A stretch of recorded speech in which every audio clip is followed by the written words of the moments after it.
অনেক জিনিস আছে আপনার জন্য জায়েজ, মনে রাখবেন জায়েজ কাজ করা এটা বেদাত না।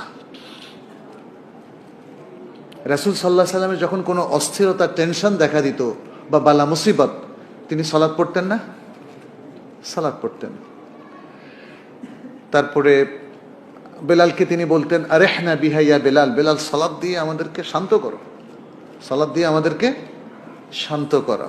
এখন এটাকে যদি আপনি 2 রাকাত সালাত পড়েন আর বলেন সালাতুল মুসিবাহ অথবা সালাতুল জিলজাল, তাইলে তো বেদাত হয়ে যাবে। সালাতুল জিলজাল বলে কিছু আছে, হ্যাঁ?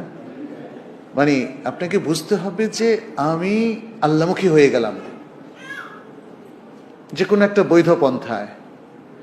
হয়তো আল্লাহর কাছে আমি দোয়া করতে থাকলাম, আল্লাহ তুমি আমাকে বাঁচাও, অথবা সিজদায় আল্লাহর কাছে আমি দোয়া করতে থাকলাম, অথবা সালাতে দাঁড়িয়ে গেলাম, অথবা আল্লাহর কালাম পাঠ করা শুরু করলাম, তাহলে এগুলো জায়েজ আছে।